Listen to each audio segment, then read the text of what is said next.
Like, I don't, should we keep doing it or not? And so I think when we get those notes, when we see those ratings and we see those reviews or comments, and to a certain extent, even the rankings, when you realize like, wow, like we got to really like, wow, that little thing that we did is still like going strong. And like, that's really, really cool. That to me, I think is something that I have a great level of appreciation for. And so, when I think about what I wanted to do with my financial freedom, like I did not anticipate this, but I, as an entrepreneur, know enough to know, having been around the block several times, this is the best part of freedom, is the unexpected. And so for that, has been the greatest unexpected benefit of time freedom that I've had in the last 5 years. And I'm glad that we've gotten to do it in a place and in a space that other people can see as we've gone through it, and we've made it our own.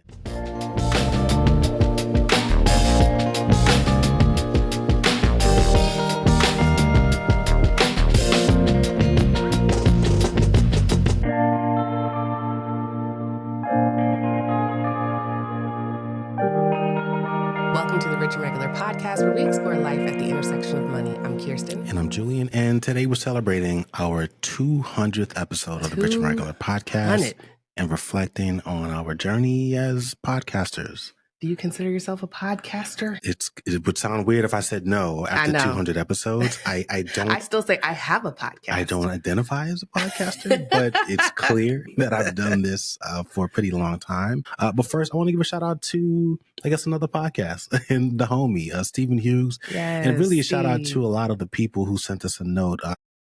At the time of recording, it's the 24th of January, 2025. And I think the Bigger Pockets Money episode went live a couple days ago or something. And I just got, I don't know how many you got, but I got a couple notes from people, and I saw a couple things online because not only because it was a good interview with Stephen Hughes on Bigger Pockets Money, but because it was like, oh my gosh, that's like cashing out in the background, which is not the first time that that's happened. I know, but it's like seeing your friend sitting courtside at a game where it's like, I know. Is that you? Yes. Oh, yeah. So first of all, Stephen is somebody that we've known for a really long time. So for anyone that was like, oh, like it's not a coincidence, like it's pretty cool. There are a couple of people actually that have our book in the background. We have other people's books in the background as well. Sometimes my head covers them. Yeah, but there's a couple of books back there. And we're also friends of like Bigger Pockets Money and Mindy's Mindy. The homegirl. Yeah, we just saw her not too long ago. She was here in Atlanta for FinCon, and like usual, big hug. And, we've actually known Mindy longer than we've known Steve, actually. It's been a really long time. So all that to say, shout out to everyone. And kudos to you guys for listening to other shows and collecting as much information as possible. And now you're connecting dots that, people actually know each other out here. And so, while they are, I guess, technically podcast competitors, they also the homies. Yeah. You know what I mean? So yeah, it's pretty cool. So 200 episodes. Oh no. Talk to me about that. How do you feel? Or do you want me to go first? I'll go because when I think of 200 episodes, the number doesn't seem huge. But when I think of 200 weeks, I'm like, that's a lot of weeks.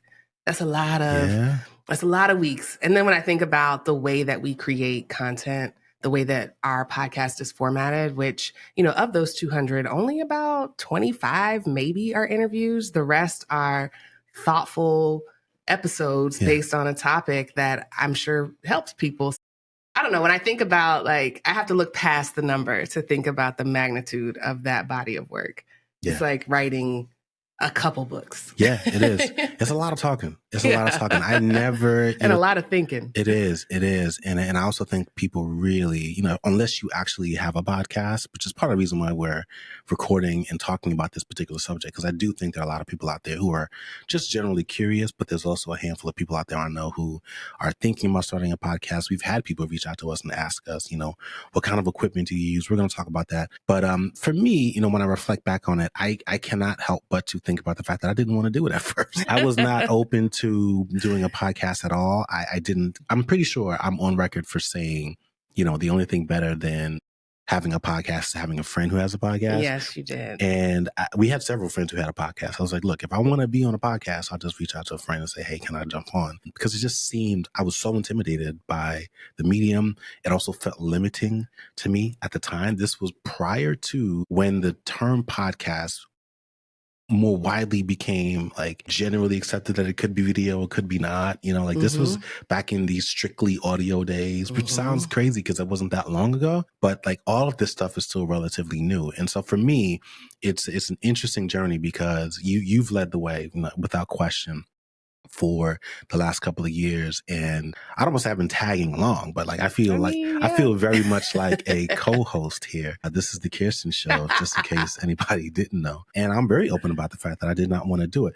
Now, you know, we got paid to do it. And so I was like, all right, well, that's different. You know, that just seemed really cool because at the time I knew a lot of people who had podcasts and were struggling to monetize it, were struggling to make money. And I was like, here I am starting out the gates being paid to actually do it. And so that was enough of an incentive for me, in addition to just my general curiosity about trying to do something new, that I thought was, all right, let's do it. So yeah, that's for me, I think, as I reflect back on the journey and the highlight.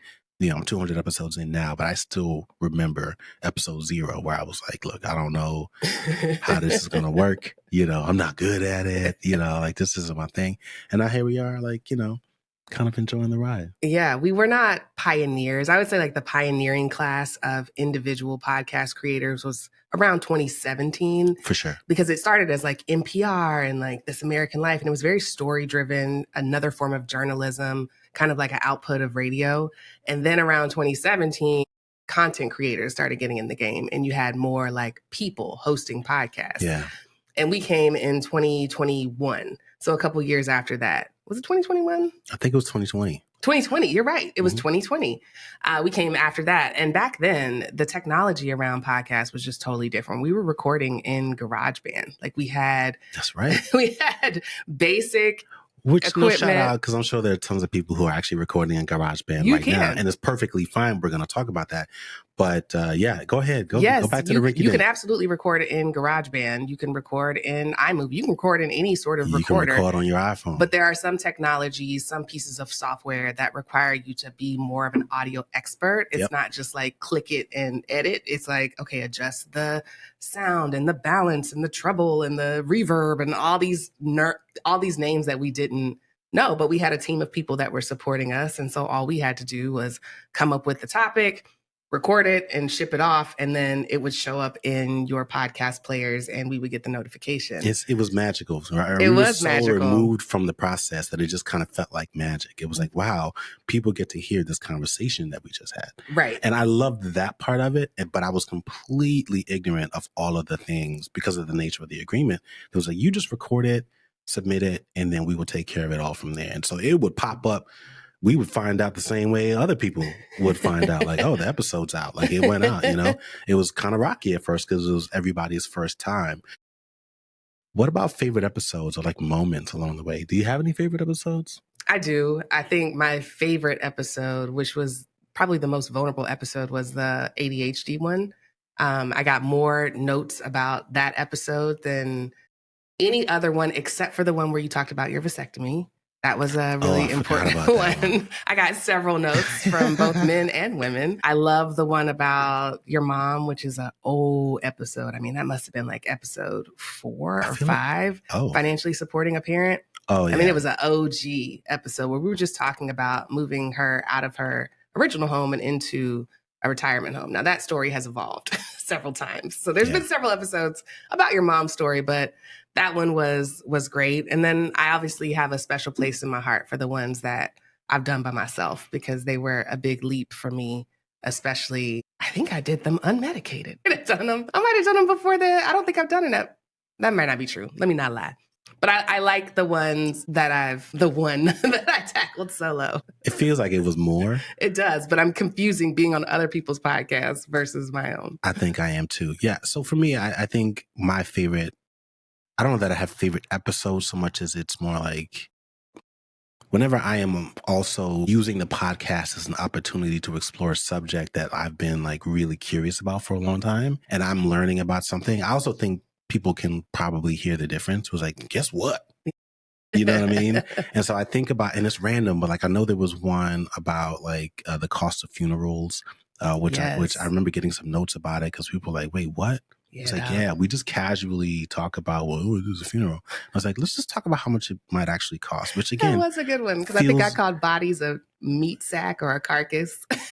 people were like, okay. That's my uncle you're talking about. You know, the food stuff, like anytime I get to like be in my bag with talking about food, we don't do it all the time, but like I think those kind of bring me alive again. So for me, it's more so the conversations that are personal, those that I think are very niche and solve like a multitude of issues for a small group of people. Like most people just like, yeah, I don't really care about that. But the people who really care is like, man, nobody talks about that. You know what I mean? And so those are the things that I think tend to shine out a little bit more. Like I remember the one we did about risk, like we all talk about risk. This is very casual acceptance of the role that risk plays in our lives, and certainly with regards to investing, but we don't really know how risk is measured. Like it's measured. There are metrics that are used to help you understand. But there isn't a universal metric. Risky. No. Which is what we were talking about. Correct. But we should know what some of those metrics are and then use that to factor it in versus what most people do. It's just like, oh, it's risky.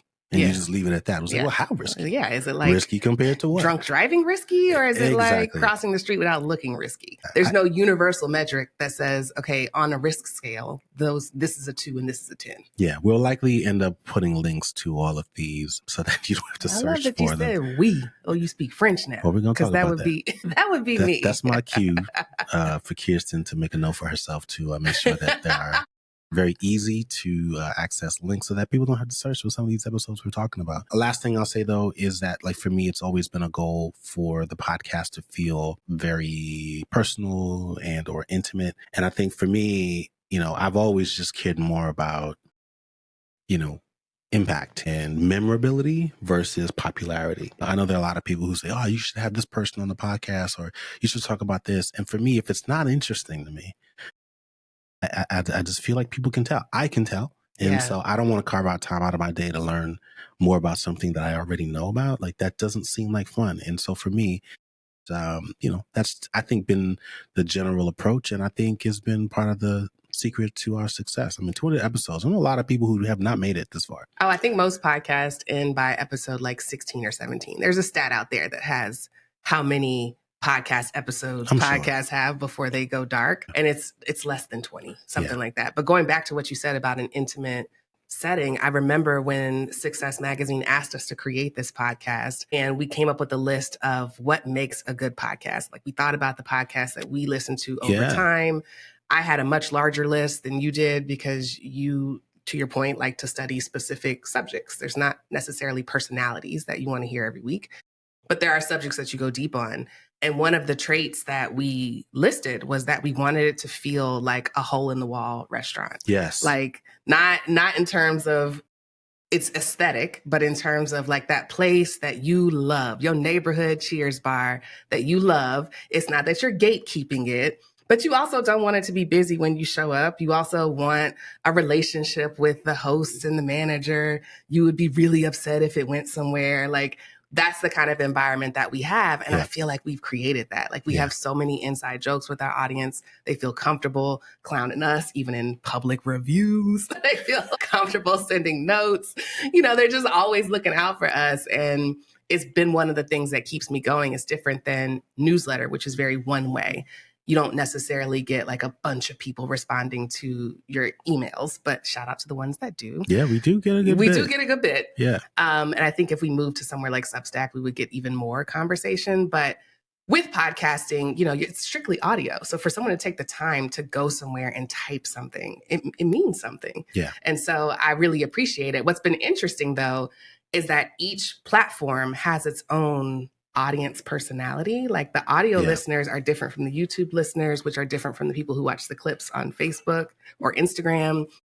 It's been one of the more interesting things to figure out how people find us and then what they take away from the episode. Yeah. For me, you know, I also have to go back and think about this, just the development journey, because to your point, you were talking about like audio, you know, jargon and all those things. And I would imagine most people, like that's language that you've seen, you've heard, but you don't understand. It's like reading music, you know, like it's like, I don't really know what that does. Like normally I just do like, you know, bass boost or volume, like that's it. But there's like an entire language and you start to see, you know, even things like our mixer where you're seeing like different inputs and, you know, lights and bars going up and down and those kinds of things. Like it was a learning curve for sure. Because it still is. when we were first doing it, the ask was that we have this conversation, make it be good, thoughtful, and prescriptive for the listeners. But we were not involved with like a lot of the marketing or the editing, for sure, which is a big part of it, the distribution of it, like any of that stuff. And now, post being a part of the Success Podcast Network, which I'm willing to bet there are probably listeners now who didn't even know that we started out where the podcast was sponsored by Success Magazine, right? Mm-hmm. That's how we started. And then that ended and we decided to carry it forward to make it more of our own.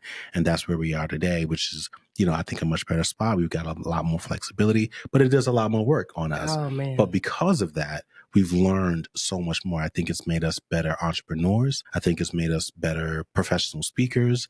I think it's made us better problem solvers. And so for that, I'm supremely grateful, especially because I didn't want to do it at first. Yeah. Like that to me is like, man, I did not expect to thoroughly enjoy it or really to get anything out of it other than like, all right, they asked us to do it, we'll do it. And now it's like, really, really cool to be able to say, I know how to do it. We know how to do it really well. Actually, the podcast has been ranked and listed, and there's all kinds of stuff that like we've done that I think, you know, a lot of podcasters would be like, wow, I wish we could do that. Like they would love to just to get to where we are. Meanwhile, we're like, yeah, I mean, there's this level of that level. Like we take a lot of this stuff for granted. Like I'm not even going to lie. And so, yeah, I genuinely just appreciate the learning curve, you know, because like I'm a learner and I love learning new things. And, you know, I think it's just really, really great. Yeah. I remember learning about some of the audio stuff, you know, because we're a team of two. Like we don't have a producer who's sending us signals. There's not a sound guy listening saying, hey, your reverb's a little off. We find out after the episode is over and we try to correct in post. And I used to not care. It's not that I didn't care a lot about it. Don't get me wrong, but I used to. She didn't care. I used to be far less sensitive. You notice how people don't care about the things that they didn't got to solve. That's not her area. She's like, well, I'll just Julian will fix it. Well, I just don't have sensitive ears like that. Okay. And that was because I didn't have no earbuds. Like at the time, I would listen to the podcast like in the car or on a speaker. And then over time, as you know, Apple got rid of their headphone jack and she realized how terrible her audio experience was. Well, I didn't realize how intimate it is to be in somebody's ear. Yes. Right? It's different than watching them. It's different from reading them. In the ear, you can hear a smile or you can, you know, on the bad end, hear like a cough or a sniffle or a swallow that's too aggressive. Like you can hear all of that stuff. And so it really changed the way that I approach the brief process, like the structure of our podcast, the tempo, the points that we want to cover, knowing that we need to truncate something that has to work for long form into short form content. Yes. All of that came in the last couple of years because short form was not a thing when we started. Like there was no Reels, there was no TikTok. There was TikTok, but everybody was just dancing on it. You weren't using these as like information channels, and you certainly weren't using them to talk about money. Yeah. And so all the things that we've had to adjust along the way absolutely has made me more confident in our speaking skills. It has taught me how to structure a thought and an opinion so that the podcast is not just a rant. Which, by the way, differently from the way that writing a book correct will teach you how to structure. Like, to me, that's the supreme level of structuring your thoughts, like several thoughts, connecting them because one chapter needs to connect to the next and needs to be in this order. I think podcasting teaches you to do that in a fundamentally different way, and it becomes a very valuable skill, not just for entrepreneurs, but I would say for anyone who is responsible for communicating to other people. Yes, or persuading them. It's made me a better salesperson. I can close a deal easier. And it's made me a better podcast guest. I enjoy being a podcast guest more now than I used to before. Like you would think I'd be tired of talking into a mic, but the dynamic with somebody and the rapport that you can build in just a short time, you learn from your own stuff and from owning your own stuff from end to end. Like editing our podcast has changed the way that I speak. Oh, it forces you to change the way that you speak. It's like, do you know that you say? Absolutely. Absolutely. Only you and your listeners know what you say all the time. All the time. And so it's like, all right, I need to switch it up for my own sake because I'm tired of hearing myself say the same thing. I want to talk about money and earning potential for a while because, again, we were very fortunate in that when we started this, we were being paid to do it. Shout out to Chris Browning at Popcorn Finance, who I would say without question is one of my advisors when it comes to problem solving and technology and audio software, all things like podcasting. Chris is my go-to guru and a personal friend, but he's one that said during a separate conversation that like entrepreneurship is really just being paid to learn. And I was like, man, that's pretty profound. And I reminded him of that. He didn't even remember saying that. I know. But that's, if you know Chris, you like, that's typically Chris. He says stuff like that all the time. But I do want to talk about it because I do think that there are a lot of people who might be listening to this and saying, all right, well, like, but how do you make money? Like, why would you do it? You know, like what, like, how does it work? Mm-hmm. And, you know, it's not changed quite a bit over the years, but I would say generally speaking, there are still a handful of models that are just pretty much the same, which is how we started out, which is someone could say, hey, you want to start a podcast? We'll pay you per episode.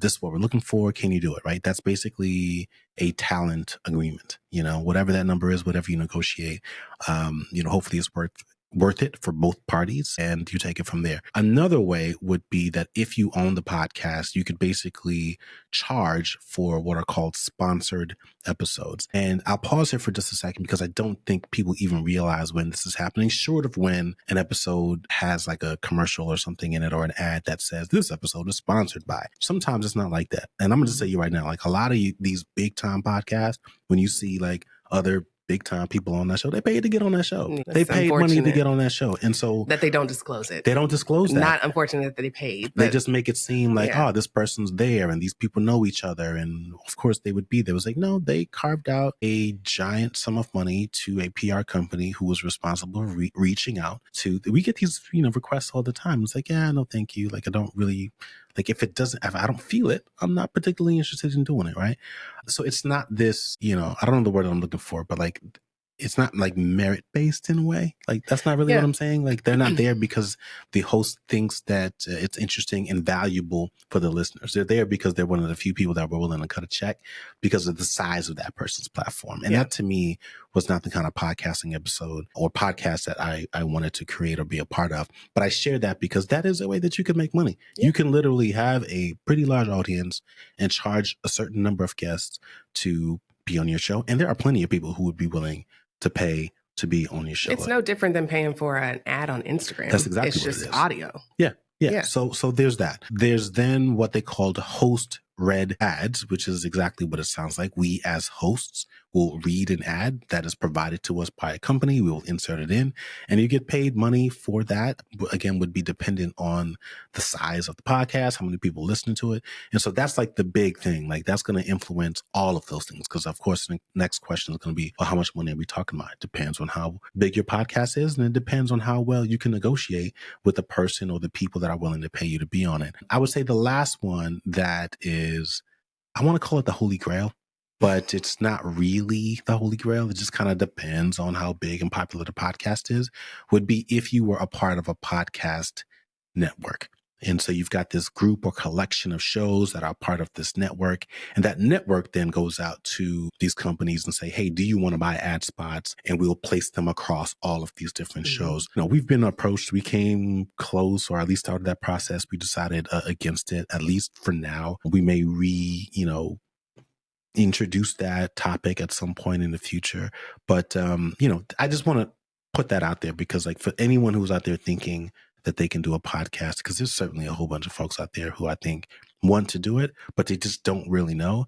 That's your how to make money doing a podcast. There's also a subscription, which is fairly new. So you can just charge people up front to listen to your podcast, no different than a paywalled article. So I had that experience recently. I was cooking the other day and I was like, you know what, let me just listen to a podcast. I haven't listened to podcasts in a while. And I was scrolling through and then there was one that said like subscribers only. I was like, oh, wow, that's the one I wanted to listen to. And so if I wanted to listen to that, I would have had to pay a subscription. I'm subscriptioned out. So I was like, you know what, I'm good. But like, I don't want to learn or hear that conversation that bad. But yes, that is something that some people could do. Somebody needs to create a subscription currency or some sort of credit system where like I can just buy 100 credits for Apple iTunes or what's it called? Apple Pod. I can just buy 100 credits for Apple Podcasts and then like divvy them out based on the episodes that I want to hear. You're talking about like the movie pass. You want a movie I want a pass Fandango for all things. For all things. I like, want it can for I just pay into news general... articles. I don't necessarily need a subscription to The Atlantic. I just want to read this one article. Yeah. Anyway. Also bring back one night stands. Well, because they never went away. No, but I'm talking about like with these subscriptions. It's like, it's like either free and then I trick you into a subscription. It was like, I just want to listen to this one thing. I don't want to get into a long-term relationship with you. Why I got to put my credit card in for a free trial? I'm not trying to do all that. It's just a trial. Just cancel it. Like if I don't want it, then I don't want it. We'll get there. Somebody's going to stop for it. But yeah, I think there is a lot of misconceptions about making money with a podcast. And the reality is there are a number of ways to do it. You don't need a huge audience unless you're trying to be a part of a podcast network, because sometimes minimum listenership is the requirement to join the club. Mm-hmm. That's what they sell to advertisers. They tell them all of our podcasts get a minimum of, 10,000 downloads a week, whatever it is.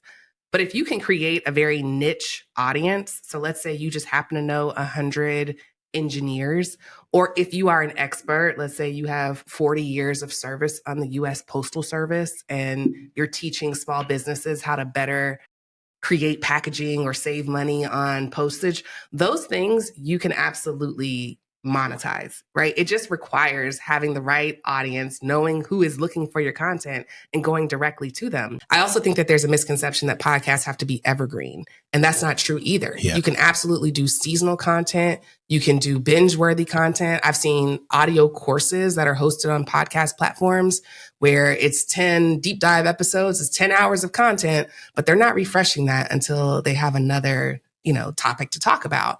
So you can play with the format more now than you used to be able to. And I look forward to experimenting with our format a little more. Like right now, we have one episode a week. They're about this long, blah, blah, blah. And what I'd like to explore is shorter episodes, more specific trainings or coachings or pep talks, whatever it is that we can integrate into our timeline. Yeah. Because sometimes you don't always have 45 minutes. No, I agree. Okay, so we talked about ways to make money. I'm going to talk about the cost, because like this is actually a little easier depending on where you are financially. Like it's, I could be missing something, but generally speaking, you need a microphone. And I'll just pause there because I know that there are people that will say, I mean, there's a microphone in your phone. Like you just need to be in a room in a quiet. Yes, you can do that. Generally speaking, I'm against any of these. All you got to do, anything that says all you got to do is, I'm generally like against that. You get a decent microphone. Like I get it. It's intimidating. It can be expensive. Microphones that we have are Rode Pod mics. They are about $100 last time I checked. These plug into a mixer.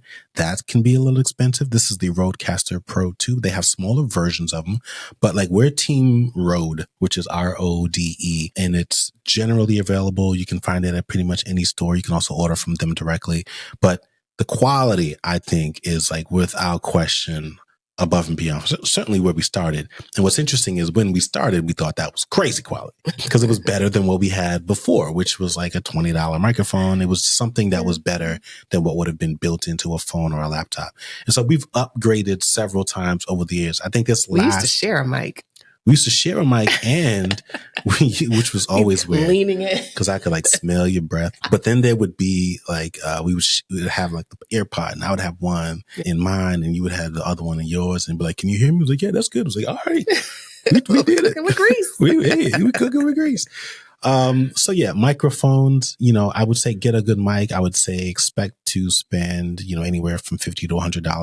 There's some microphones that are like Shure mics, which are like $300-$400. I don't think you need that. You'll know if you need it when you get there, but like most people, I don't think really need that. I think you can expect to spend somewhere between around $100 for a really, really good microphone that will last you a lifetime. A mixer, there are tons of options. I do recommend getting a mixer. I know a lot of people would say you don't really need that, but I think you would just want to have as much control as possible over your audio levels. Like if you don't do it, you're just going, and you continue to produce it, you will eventually need it. So just go ahead and get it, because it's just a matter of time before you realize like, oh, that's what that's for. That's the problem that would be avoided if you had a mixer. A hosting platform, which is basically an online place that takes the file that you have uploaded, and that's the thing that sends it to Spotify and sends it to Apple Music or wherever you prefer to listen to your podcasts. And you'll need some kind of editing software. There are actually free versions out there. To your point, we used GarageBand when we first started out. There are also like online recording studios now, which is what we use to produce, or I should say edit our podcast, or at least receive those files and stitch it all together. But like over the years, it's gotten a bit elaborate. Like anytime somebody comes over to the house and they see the equipment set up, you can always kind of tell. It was like, oh, I don't know what that is. I'm going to stay over here, because like there's a lot of, it looked like a studio over there. And I get it, because I've been on the outside looking in, but now I'm like, no, it's easy, man. Let me show you, And so that to me is just like really, really cool. Yeah. There are bare bones ways to get started for sure. But I think if you're really serious about wanting to start a podcast, I would say it's going to cost you a couple $100 to get started in a more confident way. I think it's worth it. And you learn a lot in the process. And that's the DIY cost. Like there are lots of people who have podcast producers, podcast editors, podcast social media coordinators who will take the episode and put it into shareable formats for social media. A lot of people also use AI. So if you don't have, a premium membership to ChatGPT or Claude or whatever your preferred AI system is, there's also a $20 investment there. But like there's the making of the podcast, which those are the ingredients that you just listed. And then there's like getting people to find it. And I will tell you, podcasts are incredibly difficult to discover. It is very, very hard to discover a new podcast that isn't coming from like a large media house or isn't already well-funded, well-publicized, has a celebrity, which is why so many people quit, because you can make 20 episodes and get, 10 listens. It's not like there's an algorithm creating a For You page. Even if you go into your podcast platform's homepage, the recommended listens are usually like mature podcasts. These are people who have 1,700 episodes or, 600 episodes, or they're already ranked in the top 10.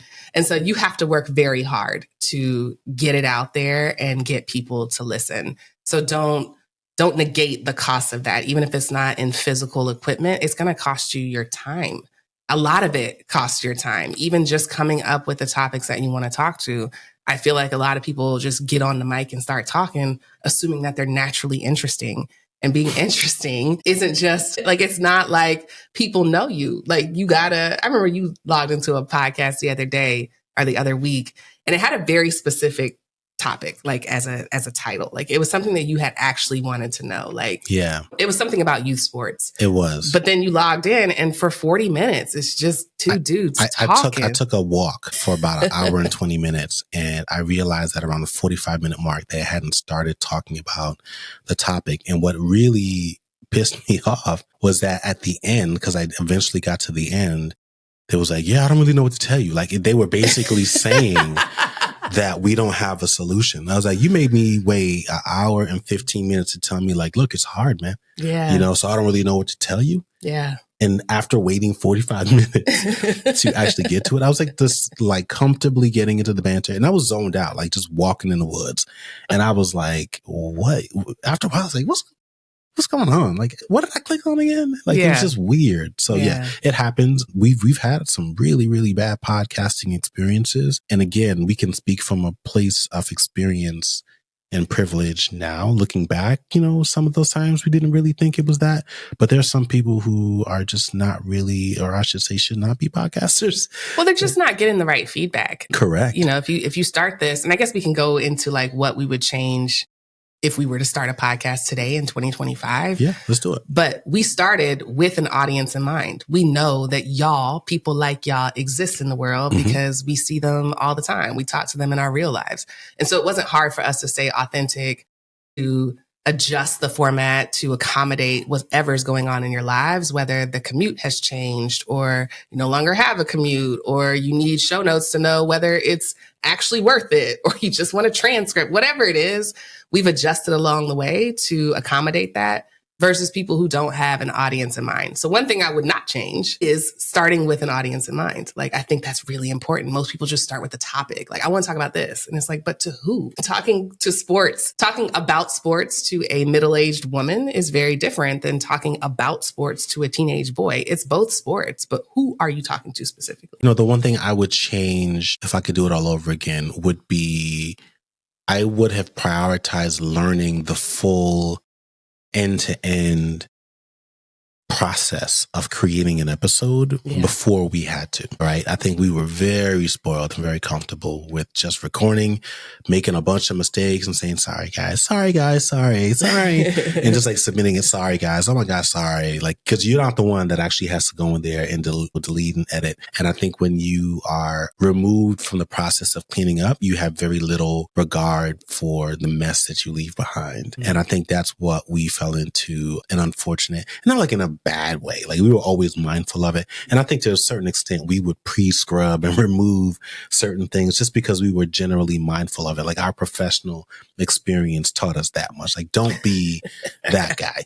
Don't be the one that just sending your little bickers over. Yeah. You know what I mean? Like, you may not know how to edit, but you know how to cut out, like this entire 10-minute rant that you had. And so, yeah, I just wish I'd had a little bit more experience with that before it was forced on us, because it just would have made that process a lot easier. But it also would have just made the process of solving for issues as they arise, because sometimes they do arise like the morning of.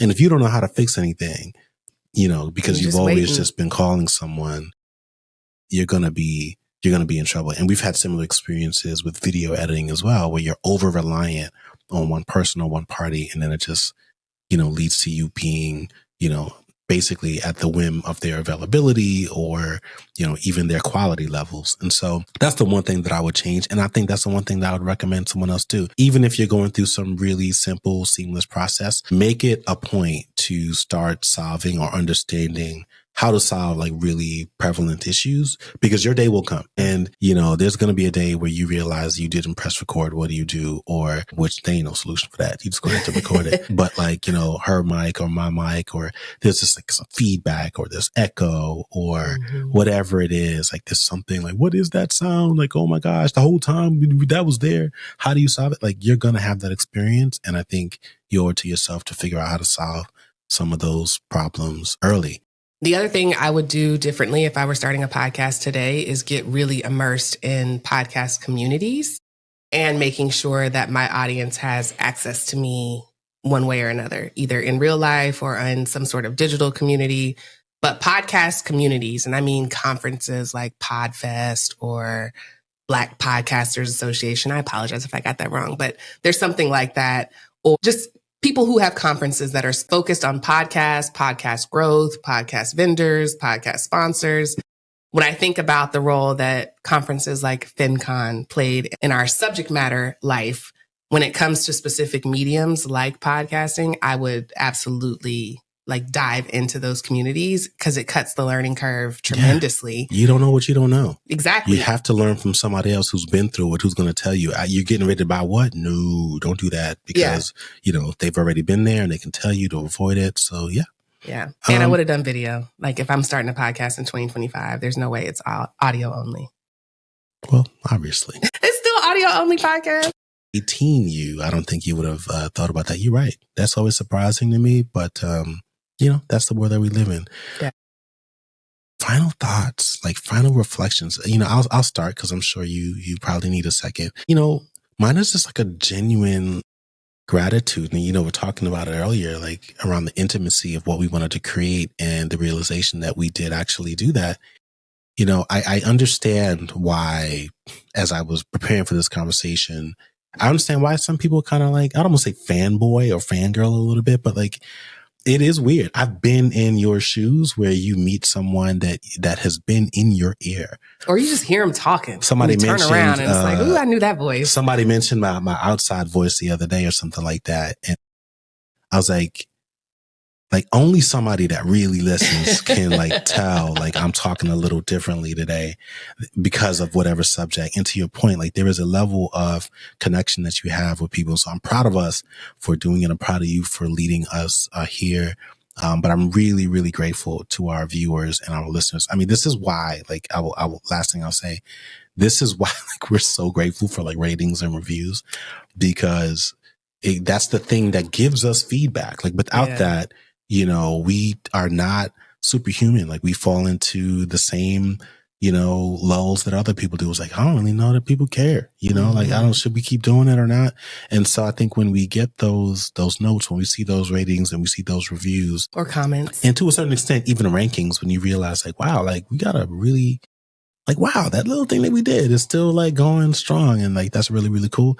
That to me, I think is something that I have a great level of appreciation for. And so, you know, when I think about what I wanted to do with my financial freedom, like I did not anticipate this, but I, as an entrepreneur, know enough to know, having been around the block several times, this is the best part of freedom, is the unexpected. And so for that, has been the greatest unexpected benefit of time freedom that I've had in the last 5 years. And I'm glad that we've gotten to do it in a place and in a space that other people can see as we've gone through it, and we've made it our own. And like that part to me is like really cool. Yeah. I think my final thought is just that we're not done.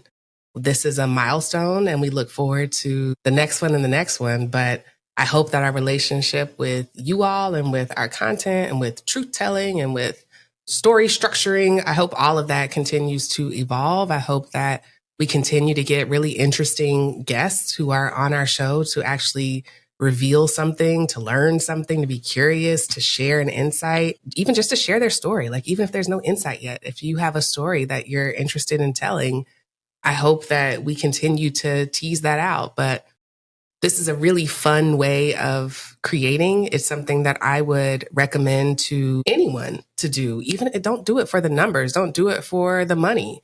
Do it because you need to hear what you sound like. If you feel like you're an expert in a particular subject, like try to create a podcast around it and see if you can talk through it confidently, because I think that's better interview prep. That's better, networking prep. That's better how to make friends as an adult prep than a lot of things that are offered out there. Is just to listen to yourself talk and absorb yourself from like this higher level perspective. For sure. All right. Well, listen, man, I would love to say help us get our 200th review, but we have, fortunately, I want to see 200 reviews. Eclipse that. There you go. I want to see 200 more reviews. New reviews. At least help us get to 500. I think we're knocking on 450. I would love to be able to get to 500. I think we put that goal out there last year, but I'd love to get to 500 before I'll be a little bit more aggressive before summer. Ooh. That's aggressive. That is aggressive. That's aggressive. But I believe our listeners can do it. Hopefully, the few that listen to the end and realize, let me go ahead and do that. Let me show some appreciation. It takes 1 minute. So hop in, leave us a review. Let us know what you thought. We appreciate you guys. We love you guys. And we'll see y'all next week. The next 200 coming soon. If you like videos like this and want to see more, make sure you click subscribe and turn on notifications.